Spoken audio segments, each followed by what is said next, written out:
Hello, listeners of Siouxland Catholic Radio, and welcome to Faith in Action. It's a locally produced program here, and it airs every Monday at 9 a.m. It replays every Saturday at 7 p.m., and I am absolutely delightful that you have taken time out of your busy schedule to listen to our show. If you were expecting Lisa Popchek, I am not Lisa Popchek. I've never claimed to be her. And on the phone with me is not Dr. Greg Popchek either. But you can listen to them Tuesday, Wednesday, Thursday, Friday at this same time. But for now, you have me. I'm your host, Joanne Fox. I'm a Siouxland Catholic Radio board member. And I have on the phone with me a friend, a recently made friend, all the way from Algona, Iowa. And why I have Marv Chickering on the phone with me is we are going to talk about the Nativity scene in Algona, Iowa, that was crafted by prisoners of war when there was a prisoner of war camp near Algona in 1944 during World War II. And I came to meet Marv when I went to Algona with some friends of mine, and he was kind enough to give us a very private tour of this nativity scene. And we'll get into that in a minute. But first, I welcome you, Marv, and thank you so much for taking time out of your busy schedule to join me on Faith in Action. It's my pleasure, ma'am. Oh, thank you. It's been a long time since I've been called ma'am. I used to say that was my mom, but I'm afraid it is me now. But that's okay, too, kind sir. So, Marv, tell the listeners a little bit about yourself, where you grew up, where you went to school, how you came to Algona, how you came to be associated with the nativity scene. Okay, thank you. Well, I grew up in Madison County, down near Winterset, and then went to school at the little town school at Macksburg, Iowa, southwest of Winterset, 20 miles, and graduated there then in 1958 and went on to Simpson College in Indianola and was quite interested in athletics and played basketball and baseball at Simpson in the 4 years I was there. And after my sophomore year, I married my high school sweetheart, Iola, and graduated then from Simpson in '62 and took my first teaching job at Primgar, Iowa, teaching and coaching girls basketball. We stayed there 2 years, and then I got and I taught business courses, and then we moved on to Lorenz, and we lived there for 9 years, teaching and coaching, and then the Title IX happened then, and forcing schools all across the land to put or give the opportunity for young women of playing sports and learning all about them. And so then I started the girls' basketball program here at Algona High School in 1973. And by then we had our daughter and two sons. And this was a larger school and a great opportunity, and it's been a wonderful place to live for the last 47 years. The program grew, and we had some success, and our three children all graduated then from Algona High School and have gone on to be successful citizens, and we're the proud grandparents of 12 and expecting our 12th grade in March. And so we are extremely blessed as a family. And when we moved to Algona, we were totally unaware of this historical thing that happened here during World War II. And being Methodists, why we joined the Methodist Church right away and learned then about our nativity scene owned by our church. And I became interested right away and asked the committee chair at that time if I could join the committee then in 1975.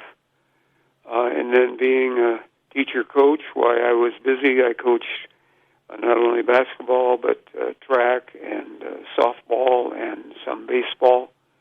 And raising a family, why, I wasn't involved with the Nativity very much besides being on the committee. Then as time went by, the committee chair, about 21, nearly 22 years ago, reached a point with his health he could not continue and asked if I would become the chair of the committee. And then the activity or the move came by a bunch of interested people in our community to open a Camp Algona POW museum.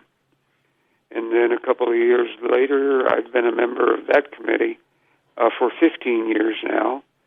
And when I joined that committee, not having a good history background, I decided I would read everything I could get my hands on about World War II.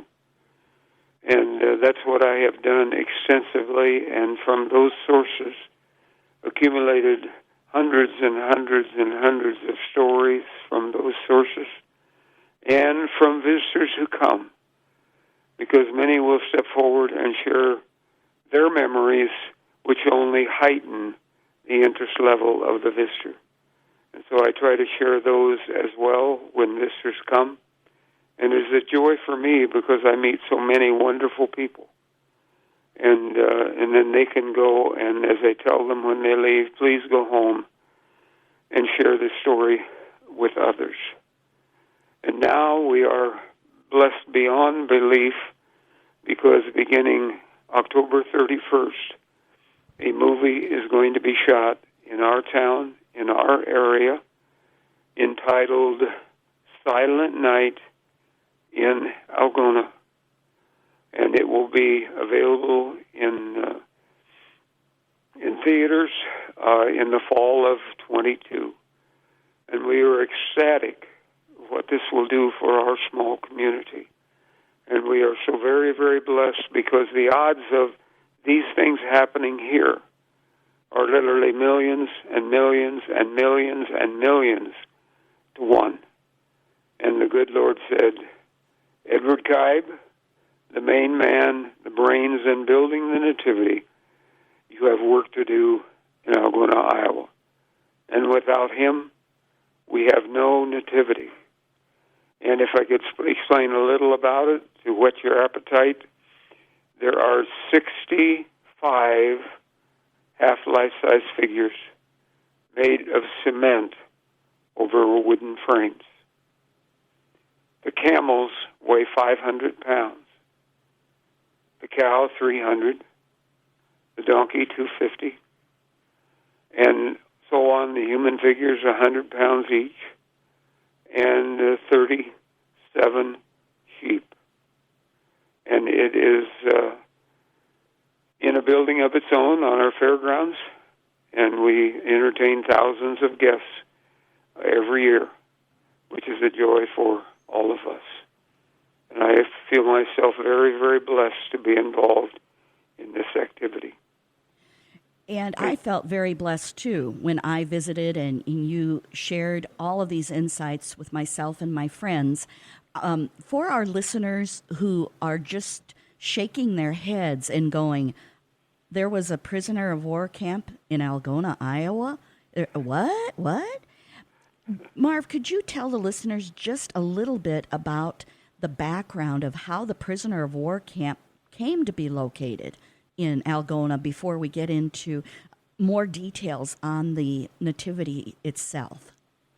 Well, ma'am, it is still somewhat of a mystery because surveyors appeared in a farm field a little over a mile west of Algona, surveying a property owner's land, and one of his neighbors drove by and asked if he knew those surveyors were there.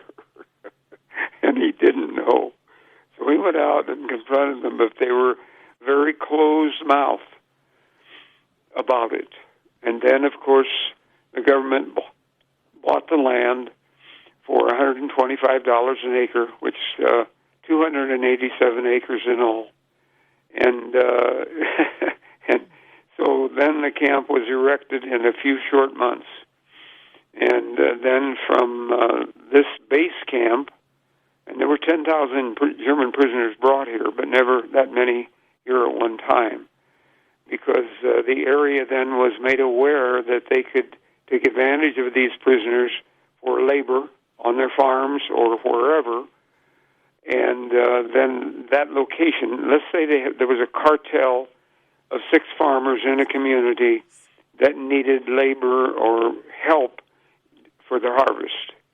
And they made an application to the base camp in Algona, and there were 155 of these nationwide, to the base camp in Algona, or main camp, if you will, and that they needed 30 prisoners for 60 days to help with the harvest.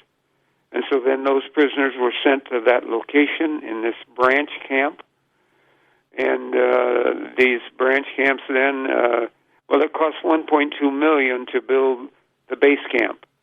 And the government spent nothing building facilities to house branch camps. So those 6 farmers had to find a place to house them as well, which was quite a challenge in many areas. And many of these branch camps had no fences. And there were 34 branch camps in this Algona system, including branch camps at Sioux Falls, Yankton, and Ottawa, the nearest to your location in Sioux City. And by the way, that those at Yankton and Ottawa were government projects helping to, shall we say, helping with the with the erosion on the Missouri River. And to give you an idea of housing, that branch camp at Ottawa, the prisoners slept on cots in tents. And so those facilities for the base or the branch camps were many, and there were 9 more branch camps in Iowa, from Tabor to Shenandoah to Toledo, Muscatine, Clinton, Waverly, Charles City, Storm Lake, Eldora. I hope that's 10. And so then the same scenario, they worked in many different areas. And really to this day, we do not know why Algona was chosen as a base camp. But what a blessing it was both ways, because the prisoners were treated according to the Geneva Convention.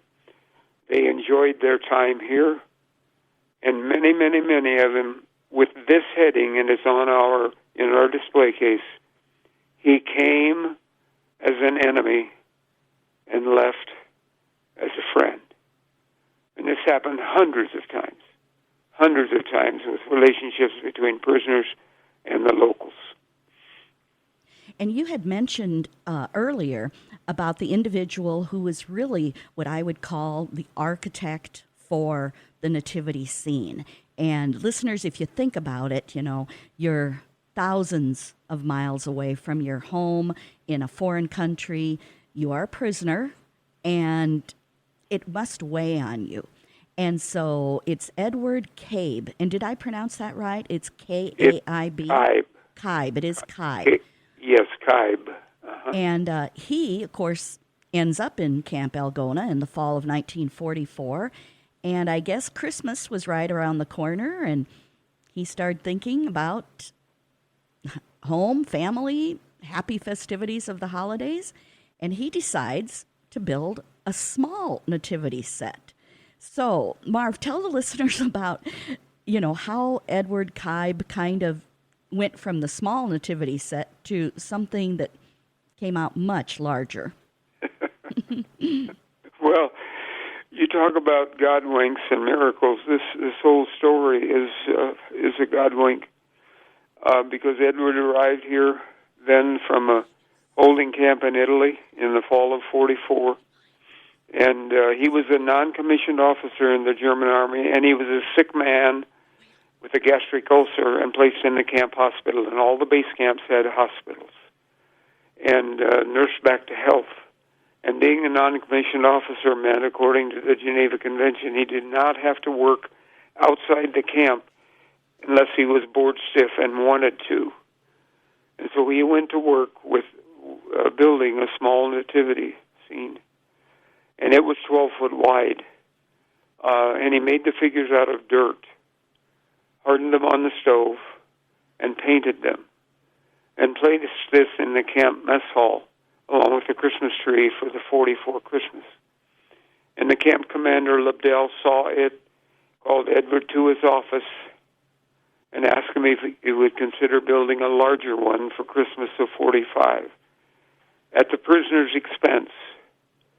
And now let me explain that a little bit, because the going rate for labor at that time was 50 cents an hour on the farm, and so the employer would pay the government the 50 cents an hour. And then the government, and of course it cost, as they said, maybe I did, maybe I didn't, but it cost $1.2 million to build each of these 155 base camps. And so the government then kept 40 cents of the 50 to help offset the cost of incarceration.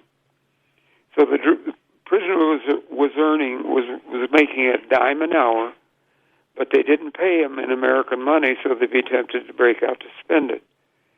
So they gave them their reward in scrip, or little slips of paper that the prisoner could redeem at the camp canteen to buy stuff. And so the prisoner was working a 10-hour day for 80 cents a day. And the cost, we learned later, to build our beautiful nativity, which, to explain it a little further, the scene today is 40 feet wide and 20 feet deep. And the cost of materials in 45 was $8,000.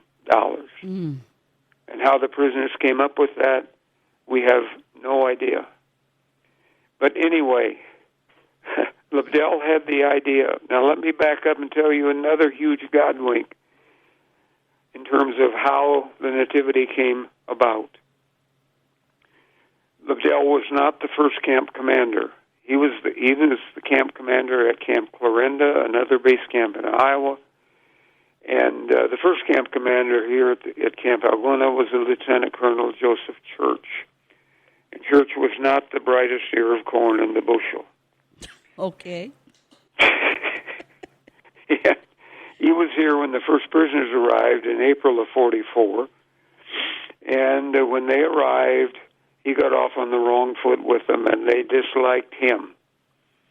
And then as far as the description of the camp, it was on 287 acres where our airport is today, just west of town. And 8 guard towers with machine guns in them, but the Army was short of men, so some of the guard towers had no person in them, and the prisoners knew which ones were missing.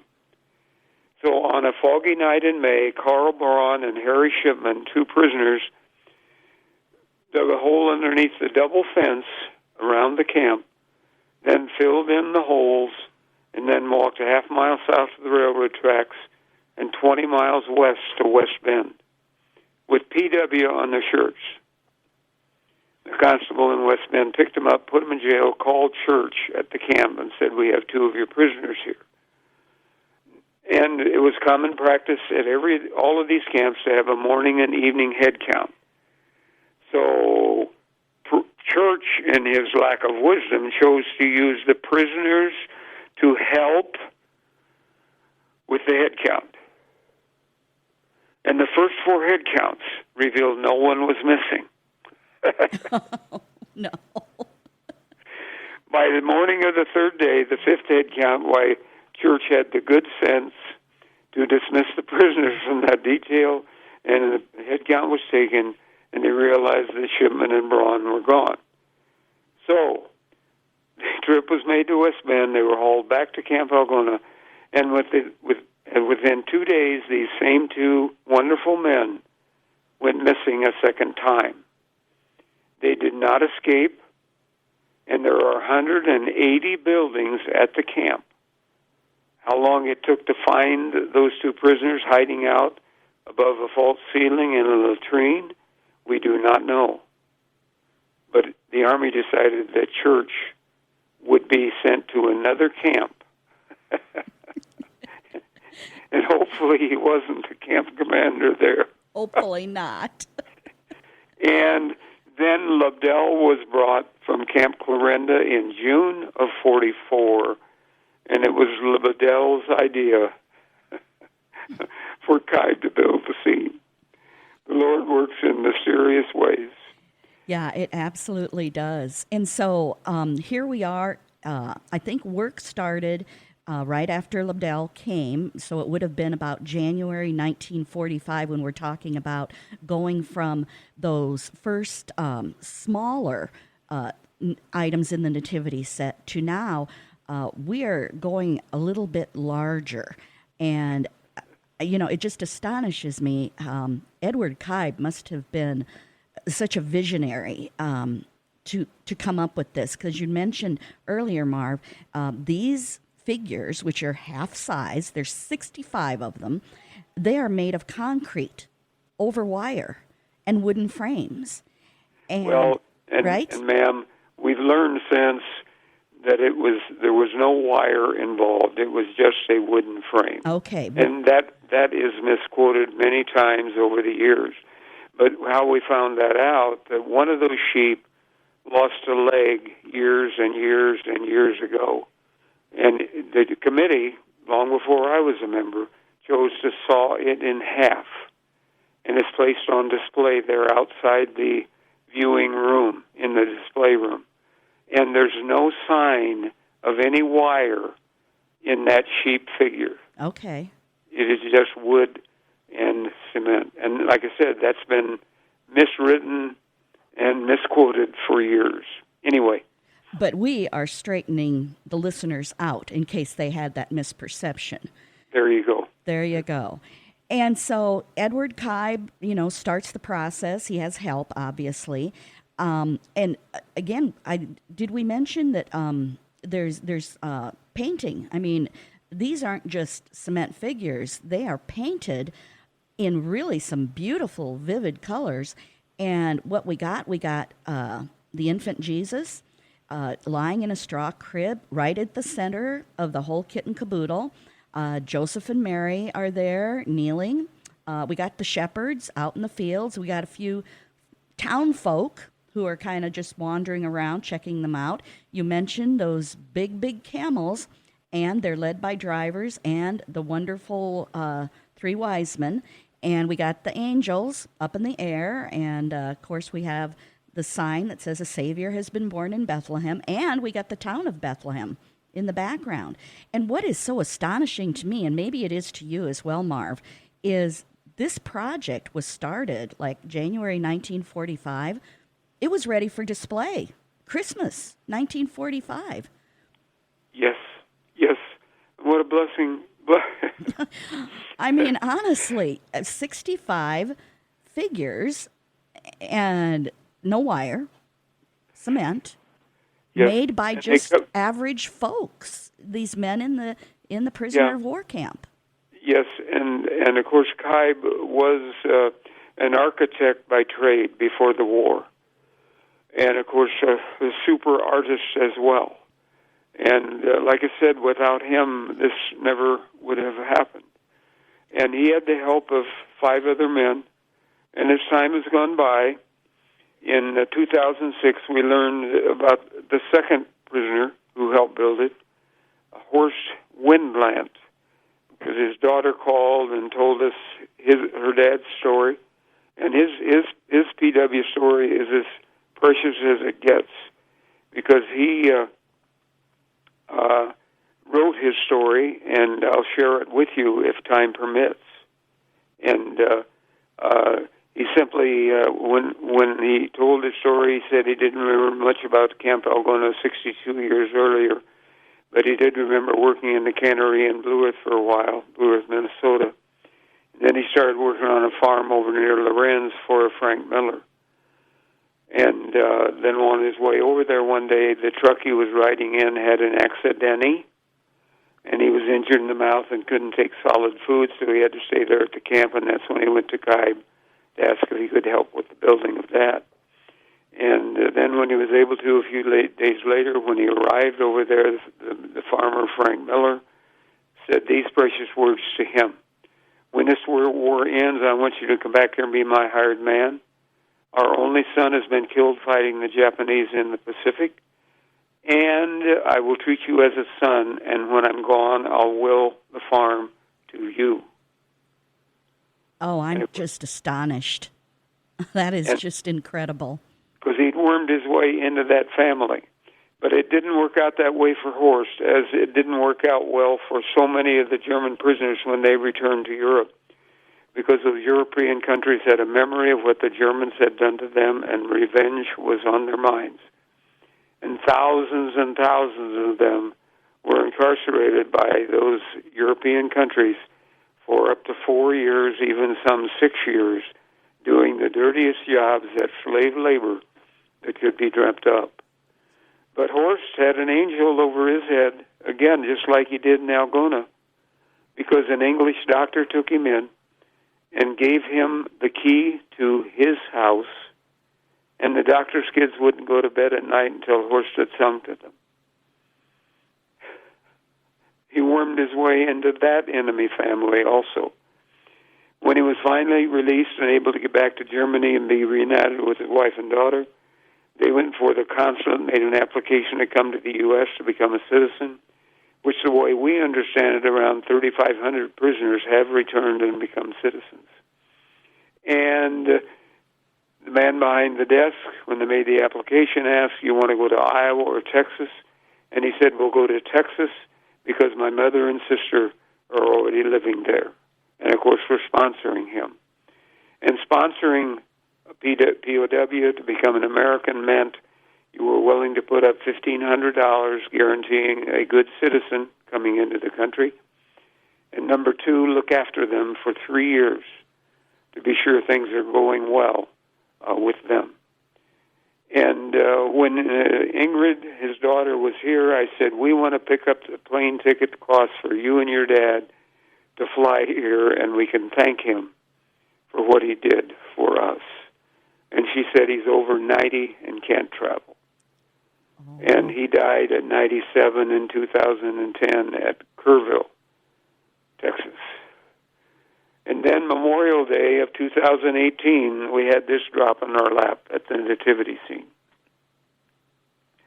When a lady walked into the museum Memorial Day and told this story about she and her husband. And she is from Humboldt. And she said she and her husband Bob visited Germany in 1992. And while they were there, he developed a root canal problem. So a dentist was recommended. And before he crawled into the dentist chair of Dr. Eric Knoll asked him, "Where are you from?" And he was told, "Humboldt, Iowa." And Knoll answered, "That can't be far from Algona, where I was a POW, and I helped build the Nativity scene." Out of the blue. What are the chances? And then we got a phone number for the family, and a lady who speaks German came to my house and placed that phone call. And Dr. Knoll's wife, widow, answered that he had passed with cancer 6 years ago. And she simply said he didn't talk about the war, the camp, the Nativity at all, so we learned very, very little. So anyway, now we know 3 of the 6, and we have to remember one important factor about Horst. He was spending his days working in the daytime on a farm over at Lorenz. So from then on, the only time he had was at night to work on the scene. So it was, 5.5 people built it. And we should add one other thing about the painted figures.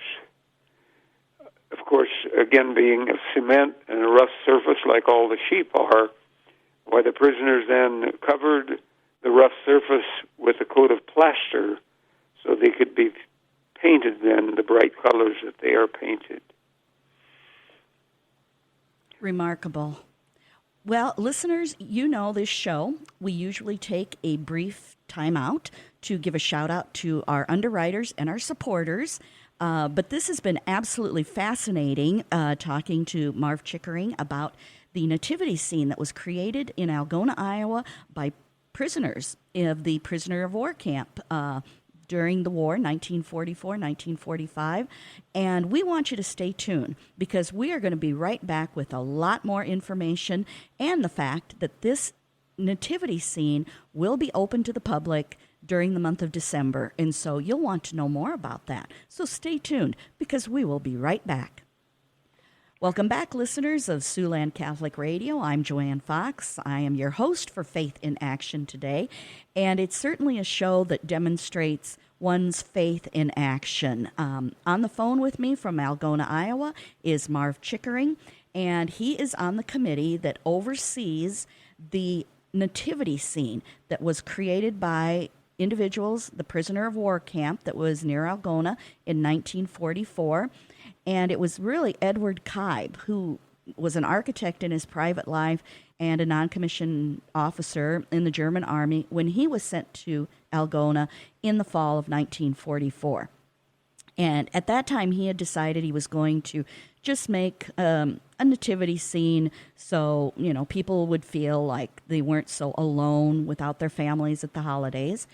And it was so successful that the camp commander, Arthur Lobdell, viewed the set and was so impressed, and they decided to consider building a larger nativity scene. And Marv talked about how that was funded by the prisoners, and work began in January 1945, and by Christmas, the whole kit and caboodle was pretty much done. These are one-half life-size figures. There are 65 of them. Lots of detail, highly realistic. Infant Jesus, of course, is the center of the whole thing. You got Jesus, you got Joseph, you got Mary, you got the shepherds, we got the angels, the wise men.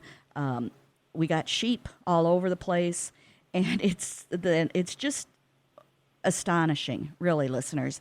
And so the project was all done, ready to display Christmas 1945, and it was set up at the camp. And Marv, maybe explain to the listeners, because quite frankly, there is no more camp. And this nativity scene was moved to the Kossuth County Fairgrounds. And so explain to the listeners, you know, how, you know, at the end of the war, now what's going to happen is got this wonderful scene, but what are we going to do with it? Yes, for sure. And I'll just go back to that Christmas Eve of 45 when it was unveiled, because it was such a precious, precious time. So I will begin there and then go forward. There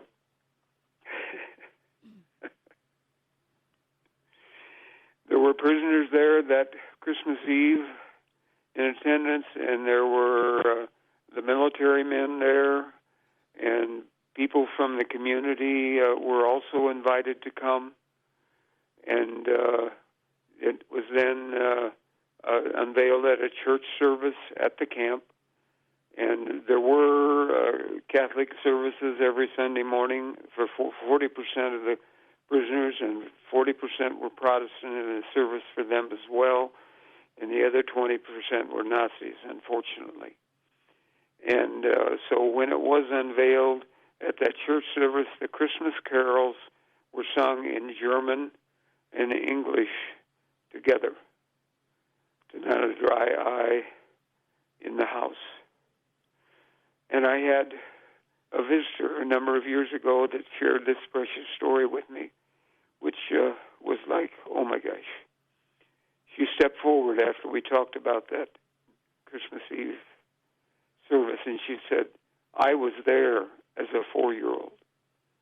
Because she and her family lived right across the street from the fairgrounds, and Camp Commander Lebdell and his wife lived around the corner a few houses and the two families had become friends. So they were invited, her family, to come out with them, and they were introduced to Kaib, the German prisoner. And they encouraged her to sit on his lap. And she was very frightened as a 4-year-old, but finally she did. And years later, her mother shared with her the story when she was old enough that while she was seated there, he was crying his eyes out. Kaib was thinking of his own daughter back in Germany. And I said, "Ma'am, don't do that to me." Because I thought, gee, how precious is that? And there was a rural minister in attendance that evening, and he gave this account in short-term sentence. Our bodies were cold, but our hearts were warm as toast because of what happened there that night. And Algona fell in love with the scene and asked if it could stay. And, of course, they had no way of taking it home. And so the prisoner said on the condition that it be displayed during the Christmas season, that there never be an admission charge, and that it never leave Algona. So those were the conditions that were set at that time. And we ran across a document recently showing that from December 25th till mid-February, when the camp closed, there were visitors there of over 3,000 people during that time frame. And it has been a source in our community for people to go, and so many people come every Christmas. It's not Christmas unless they have come. It is and not. So it was moved then, and the prisoners helped then in February move it to an old beater barn on the east side of the fairgrounds. And later in '63, the new building was built, which isn't new anymore, and the display room to the east was added in '94. And anyway, to continue, and I'd like to use this little trilogy in terms of small world stuff. In November of 14, I had rotator cuff surgery by a surgeon in Mason City. And in December that year, I was at the museum hosting because I'm a member of that committee as well. And a lady from Clear Lake came in to visit and said, "I have a story to share." And I said, "Have at it." And she said, "Well, some of her family lived in California during the war, and they lived near a POW camp, German POW camp, and some of the prisoners worked on the farm for the family. And when the war ended, those prisoners went home, and one of them contacted their family and asked if they sponsor him to come back and become an American citizen, which they did. And one of his sons is a surgeon in Mason City who fixed my shoulder." Oh, gosh. That's a God wink. And then when we learned about Dr. Knoll, I typed up a news release and took it to our newspaper. I introduced myself. I didn't know the lady behind the counter. And introduced myself with the Nativity. She said, "I want to see that sometime." They hadn't been in town long. I said, "That's doable." So I started telling her about the surgeon that fixed my shoulder, and she stopped me and said, "That surgeon is my brother." Oh, my. So back to Camp Algona. When the camp closed, the government simply declared all of these base camps as surplus. So the auctions were held, and people could come and buy cheap building materials, etc., and take them home with them and use them for whatever. And in a few short months of those auctions away, basically the buildings disappeared. And let me share some other great news that is happening as I speak, because the Camp Algona POW Museum Committee has had a dream for years that it be declared an historical site. And that site is presently being erected out at the airport, a little over a mile west of town on Highway 18. And the signs will be along the highway historical site. So that dream is coming to fruition as well. And the museum is an awesome place to visit with exhibits galore, with paintings by prisoners, because the prisoners, according to the Geneva Convention, were encouraged to have something positive to do with their free time. And there are 2 touch-screen TVs that you can access to bring up the 4 segments of Camp Algona and the Nativity scene with that touchscreen technology. And another touchscreen is paying tribute to the 2,600 men and women from our county who served in World War II. You can simply touch one of the letters of the alphabet, and you'll find that relative or friend who willingly served. Another small room is very, very, very interesting because 29 men from our county were prisoners of war of the Japanese and the Germans. And that little room at the museum pays tribute to those men. And a book has been authored entitled 13,000 Nights.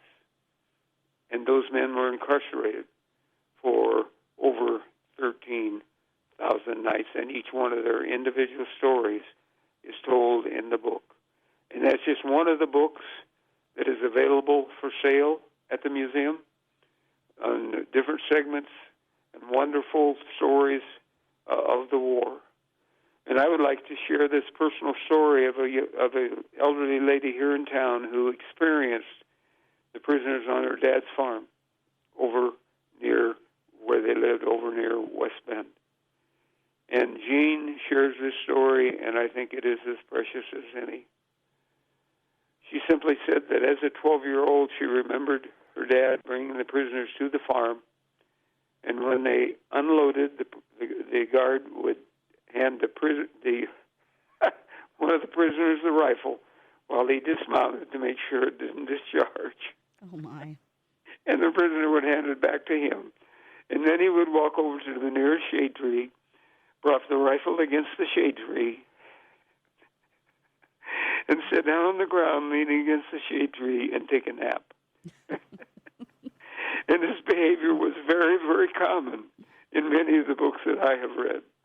And his wife was informed she needed to cook the noon meal for the prisoners, and she was not real happy about this, but finally relented and said, "Okay, but I won't use my good dishes." Fascinating. So, and Jean shared that she witnessed one of the prisoners when he'd eaten his fill, sitting there pounding on his stomach to create more room to eat more. And one of those prisoners and her dad became quite close because her dad could speak German. And as the war wound down, her dad said to that POW, "Now, if you have problems and you can't get anything or you're hurting, let me know. We'll send a care package." And years later, when her family visited that former PW in Germany, the former PW told her dad the story, that when that package arrived, they walked to an entrance of the store and tore it open, and on top was a chocolate bar. And his wife she was pregnant, and she devoured it immediately. And there were visits by the former PW and his wife back to the couple here, and vice versa over the years. So they became lifelong friends, just like happened for so many of the prisoners and the locals. And I imagine the listeners are so intrigued now that they want to jump in their cars and drive to Algona and see the nativity scene and hear some of these wonderful stories. So, Marv, share with the listeners the hours, which will start December 1st. What are they, and what days and times that the nativity scene will be open? Yes, I will happily do that. And in December, for Christmas Day and Sundays, the hours are 12 till 8 p.m. The other days of the week, Monday through Saturday, the hours are 2 until 8 p.m. And I must add that we are open by special appointment the rest of the year. And so those things can happen. In fact, I have one guest coming tomorrow from over in the Remsen area, bringing his father. So that's just one example that again, that it is available by special appointment also. And one of the things you mentioned was with the you close for the season December 31st at 6 p.m. And you shared with me a story of one of those New Year's Eve where you were still there and you had some late visitors. The precious, the top of the list, the precious, certainly. Yes, and I was lonely, and I was out in the display room, and I always closed because I need to reset the thermostat. And in walked a great-grandfather from our community, and he is 90-plus now, and this happened years ago. And he was a World War II vet. And with him were two of his great-granddaughters, I guess them at 10 and 7. And he started sharing World War II stories with me, which I found very interesting. But the girls, I could tell by their body language, were not enamored. So I turned to them and I said, girls, why don't you go in and count the sheep? Just don't go to sleep. And after a while, they came out, and I asked the 10-year-old, how many are there? And she said, well, there are 32. And at that time, there were 31. So I asked her how she got 32, and she said, well, there are 30 adult sheep. There is the lamb in that shepherd's arms, and there's the Christ child, the Lamb of God. And all I could utter was amen, thinking from the mouths of babes. Truly, from the mouths of babes, amen. And I might add one other thing. I don't know how much time we have, but back in 2008 and 9, and up to that point in time, the nativity scene was very plain Jane, just like when it was moved there from the first building in 1963, sorry. And a gentleman came to us and said, at an Algona native, and he wanted to enhance the scene. And our committee said, okay. And so the beam, and it's hard to describe this without being there, but the beam that runs across the length of the building was raised by 4 feet to give a better view of the heavens, and new lights and sound systems were added. And the old ceiling, which was made of plywood, built in 63, was not pretty, so it was replaced. The figures had to be moved out to the display room to create room for all of these things to happen.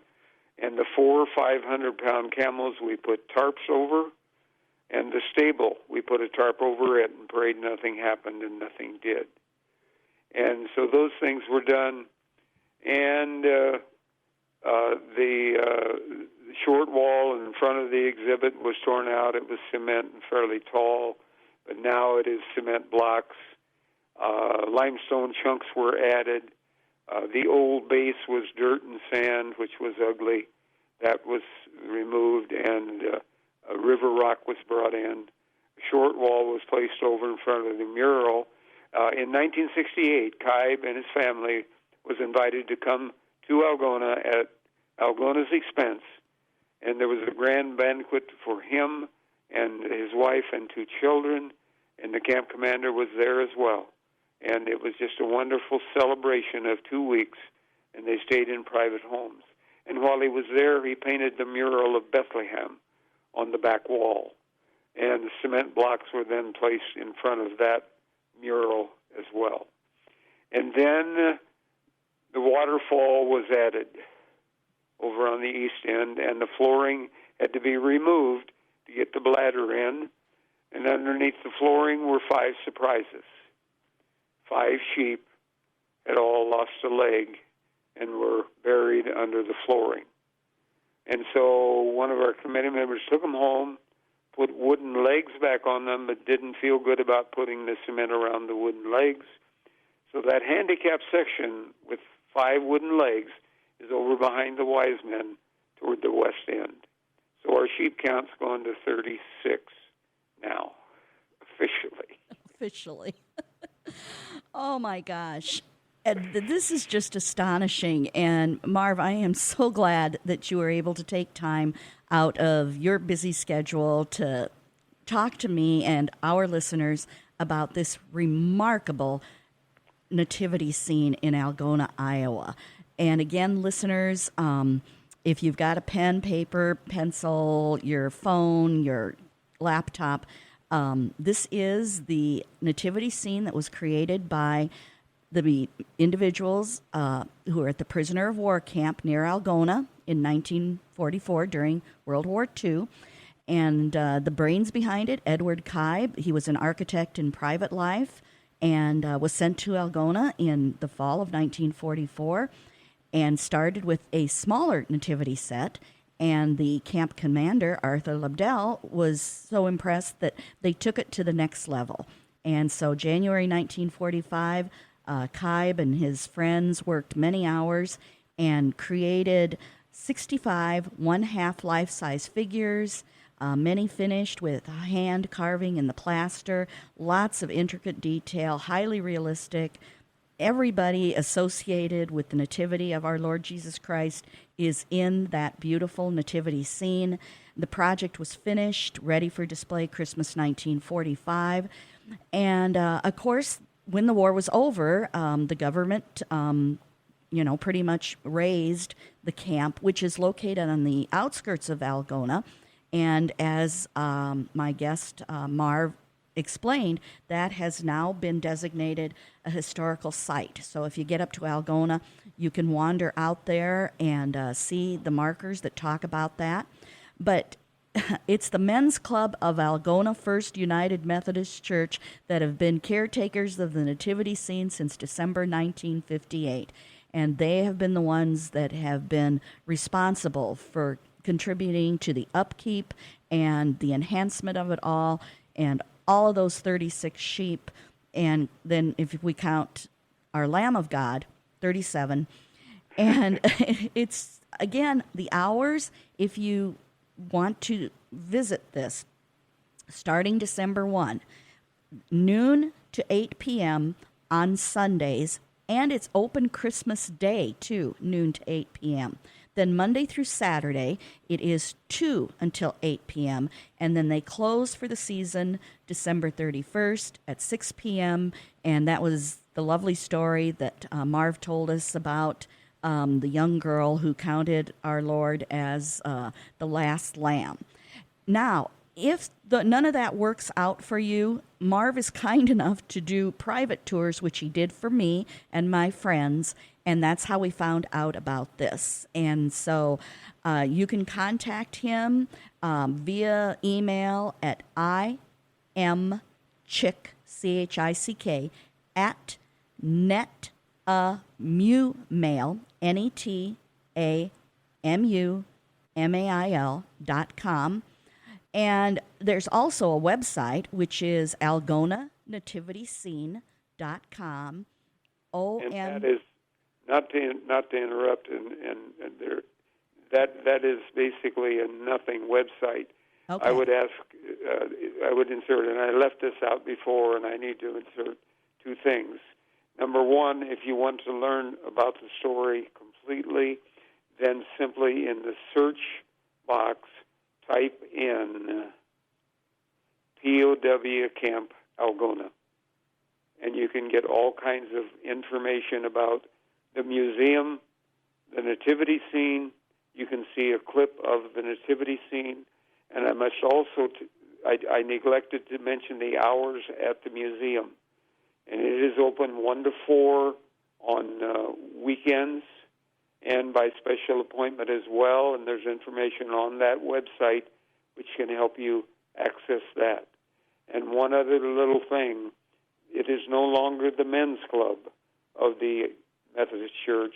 That dissolved at least 20 years ago. So it is our First United Methodist Church, Algona, Iowa. Okay, because I was reading off of a brochure that I had grabbed. Sure, yes. And things change. And then the Yes, last they do. thing we got to bring to the listeners' attention is that October 31st, a movie called Silent Night in Algona is going to be filmed, and that will be ready for release in theaters fall of 2022. So I want to thank so much from the bottom of my heart, because I believe we are both blessed beyond belief. Marv Chickering, who is associated with the Nativity scene that was created by prisoners of war in Algona, Iowa. Thank you so much, Marv, for taking the time to share with our listeners this absolutely remarkable story. Well, thank you very much, and I've enjoyed it as much as you have. Thank you for your coverage, and Merry Christmas. Well, Happy Thanksgiving and Merry Christmas to all. To all, and to all a good night. Well, that wraps up today's broadcast of Faith in Action, listeners. Again, this show is locally produced by Siouxland Catholic Radio. It airs every Monday at 9 a.m., replays every Saturday at 7 p.m., and you can find previous shows at fhcradio.com. You click on Listen Live and Podcasts, and there it is. And so on behalf of the producer of this show, Ann Reed, and myself, I want to remind you a faithful reaction can be good. But, faith in action is so much better. Thanks so much for listening, and God bless.